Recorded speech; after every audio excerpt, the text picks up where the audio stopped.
চট্টগ্রাম বিদ্বেষীরা দেখেন বলতেছে এটা চট্টগ্রামের সরকার, এত বিদ্বেষ চট্টগ্রামের প্রতি। এই চট্টগ্রামের উন্নয়ন চায় না সারা বাংলাদেশের কেউ, অথচ এই বন্দর এই চট্টগ্রামকে কেন্দ্র করে গোটা বাংলাদেশ, চট্টগ্রাম বাঁচলে বাংলাদেশ বাঁচবে। উন্নয়নের নামে যে প্রজেক্টগুলো হয়েছে, এই প্রজেক্টগুলো 10 থেকে 20% কাজ হয়েছে আগে, আর 80% সব লোপাট হয়েছে। এটা তো আমরা সবাই জানি। জনবদ্ধতা যখন হয় এই এলাকায় যারা যারা বসবাস করে, আওয়ামী লীগ বলেন, বিএনপি বলেন, জামাত বলেন, সুন্নি বলেন, যারাই আছেন সবাই আমরা ভুক্তভোগী। আমরা জনবদ্ধতা এগুলো কষ্ট পাচ্ছি কেন? জনগণের পয়সা 7,500 কোটি টাকা এসিডিএর দুর্নীতিবাদ তৎকালীন চেয়ারম্যান আব্দুল সালাম সাহেব, আপনাদেরকে জবাবদিহি করতে হবে। সব দুর্নীতিবাদদেরকে আইনের আওতায় আনতে হবে।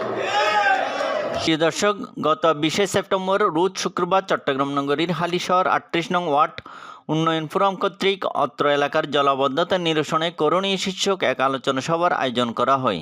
স্থানীয় সাংবাদিক জনাব মোহাম্মদ হুসাইনের সার্বিক উপস্থাপনায় উক্ত সভায় স্থানীয় ওয়ার্ড আওয়ামী লীগ, বিএনপি, জামাতের নেতৃবৃন্দের পাশাপাশি বিভিন্ন পেশাজীবী মানুষের উপস্থিতি লক্ষ্য করা যায়।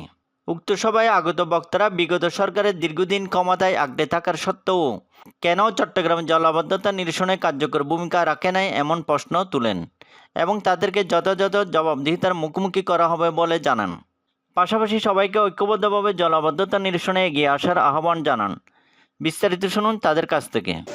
38 নম্বর ওয়ার্ড, এখানে এই সাইড যেটা আছে ক্রসিং থেকে বাঁকুড়া আলিফাইগিরের ট্যাগ পর্যন্ত, এটা দুই ভাগে জলবদ্ধতা হয়।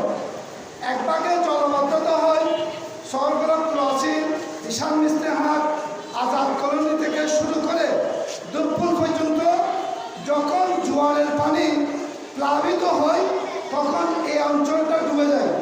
জলবদ্ধতা যখন হয় এই এলাকায় যারা যারা বসবাস করে, আওয়ামী লীগ বলেন, বিএনপি বলেন, জামাত বলেন, সুন্নি বলেন, যারাই আছেন সবাই আমরা ভুক্তভোগী। সবাই বৃষ্টির পানি যখন হাঁটু সমান আসে তখন সবাই আমরা লাঠি, বাঁশ, হাত নিয়ে বের হয়ে যাই গোতাগুতি করার জন্য। যখন শুষ্ক মৌসুম আসে তখন আমরা পরিকল্পনা করার জন্য কেউ এগিয়ে আসি না। আমি শুধু একটা কথাই বলবো, উন্নয়নের নামে যে প্রজেক্টগুলো হয়েছে, এই প্রজেক্টগুলো 10 থেকে 20% কাজ হয়েছে আগে, আর 80% সব লোপাট হয়েছে। এটা তো আমরা সবাই জানি।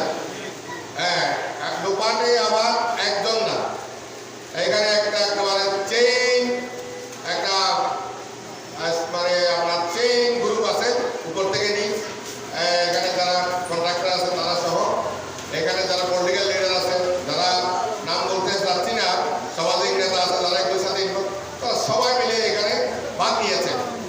আমরা এই যে আন্দোলনটা হলো বৈষম্য বিরোধী আন্দোলন, এই আন্দোলনের মাধ্যমে যেটা হয়েছে সেটা হচ্ছে যে আমরা এই লুটপাটের বিরুদ্ধে আমরা পুরো জাতি ঐক্যবদ্ধ হয়ে এদের বিরুদ্ধে রুখে দাঁড়াবো ইনশাআল্লাহ। আর কাউকে লুট করতে দেব না। এই সমাজে লোকেরা শ্রেণী যারা আছে, সিন্ডিকেট করে যারা লুটপাট করেছে, তাদের ধ্বংস অনিবার্য। তারা আর টিকতে পারবে না, আর দাঁড়াতে পারবে না ইনশাআল্লাহ, আর ফিরে আসতে পারবে না। নতুন কোন লুটেরা শ্রেণী উত্থান করতে আমরা দেবো না ইনশাআল্লাহ। আমি এখানে শেষ করছি, সবাইকে ধন্যবাদ। আমি ভবিষ্যতে আরো আসবো ইনশাআল্লাহ। মোহাম্মদ হোসেনের সাথে আছি, মোহাম্মদ হোসেনের সাথে আপনাদেরও সাথে আছি ইনশাআল্লাহ। সবাইকে ধন্যবাদ। আসসালামু আলাইকুম ওয়া রাহমাতুল্লাহি ওয়া বারাকাতুহু। এবং বিভিন্ন পেশার লোক এখানে প্রতিনিধিত্ব করছেন। এখানে বিএনপির নেতারা এসেছেন, শ্রমিক নেতা এসেছেন, জামাত ইসলামের নেতা এসেছেন আপনাদেরকে সমর্থন জানানোর জন্য। আমি এসেছি এদেশের সবচেয়ে বড় মানবাধিকার সংগঠন বাংলাদেশ হিউম্যান রাইটস ফাউন্ডেশনের পক্ষ থেকে এই নাগরিক অধিকার আন্দোলনে আন্তরিক সমর্থন জানানোর জন্য।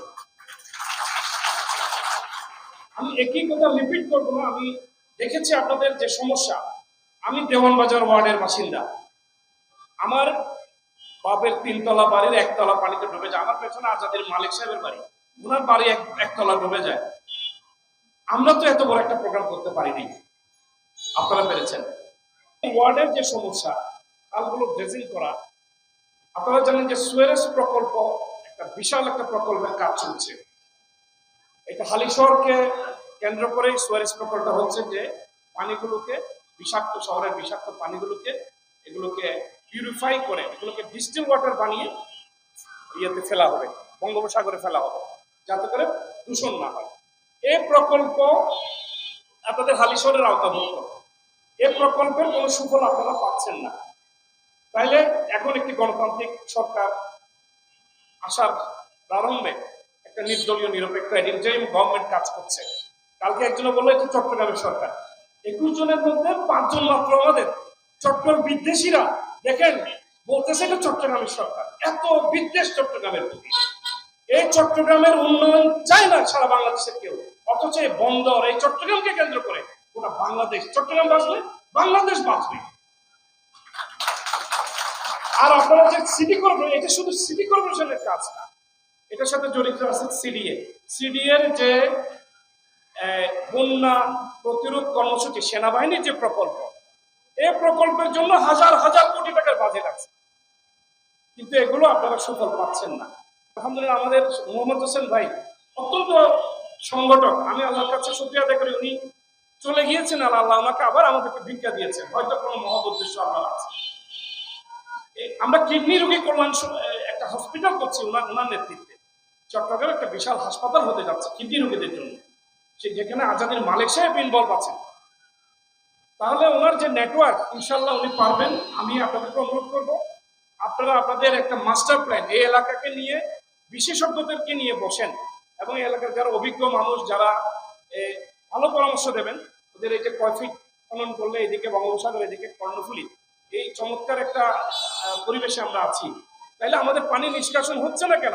এখন ড্রেজিং করলেন, কিন্তু পানি তো কর্ণফুলী টানবে না। ড্রেজিং করার পরও কর্ণফুলীর অবস্থা খুব খারাপ। তাহলে একসাথে কর্ণফুলী বাঁচাও আন্দোলন করতে হবে। কর্ণফুলী বাঁচলে, কর্ণফুলী ড্রেজিং করলে অটোমেটিক আপনার পানি চলে যাবে। এখন পানি না যাওয়ার অন্যতম কারণ হচ্ছে কর্ণফুলী ভরাট হয়ে যাওয়া।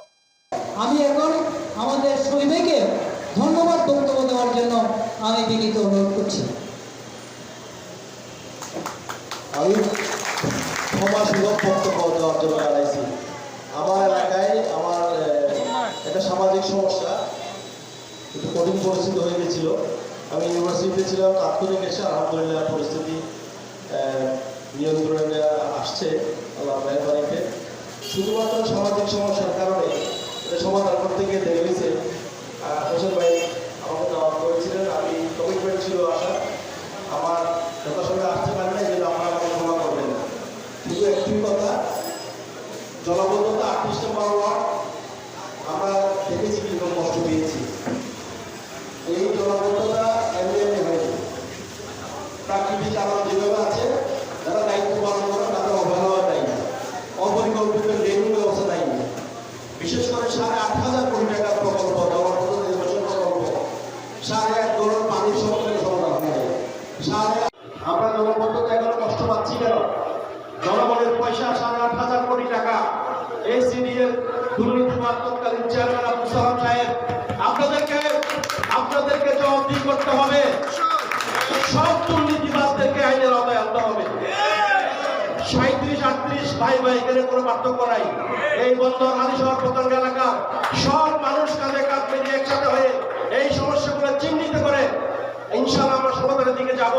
দলমত নির্বিশেষে যারাই সমাজকে নিয়ে ভাবেন, সমাজের পরিবর্তন চান, আমরা সকলকে নিয়ে যে কাজের সূচনা আমাদের হোসেন ভাই শুরু করলেন, আমাদের বিএনপি, বাংলাদেশ জামাত ইসলামী সহ বিভিন্ন দলের নেতৃবৃন্দ, বিভিন্ন পেশাজীবী এবং এলাকার সাধারণ মানুষ, আমি আপনাদেরকে প্রতিশ্রুতি দিচ্ছি, আমি চট্টগ্রাম বিশ্ববিদ্যালয়ের সামাজিক বিজ্ঞানের ছাত্র, সিটি কর্পোরেশনের কাউন্সিলর ছিলাম, এগুলোর উপর আমার কিছু কাজ ছিল, প্রস্তাবনা ছিল। ইনশাআল্লাহ সবার সাথে পরামর্শ করে একটি যৌক্তিক সময়ের মধ্যে পরিস্থিতি এখন অনুকূল, ইনশাআল্লাহ অচিরেই এই এলাকার জলাবদ্ধতা নিরসন হবে ইনশাআল্লাহ। আসসালামু আলাইকুম। পরে সবাইকে ধন্যবাদ জানিয়ে আলোচনা সভা সমাপ্ত ঘোষণা করেন জনাব মোহাম্মদ হুসাইন।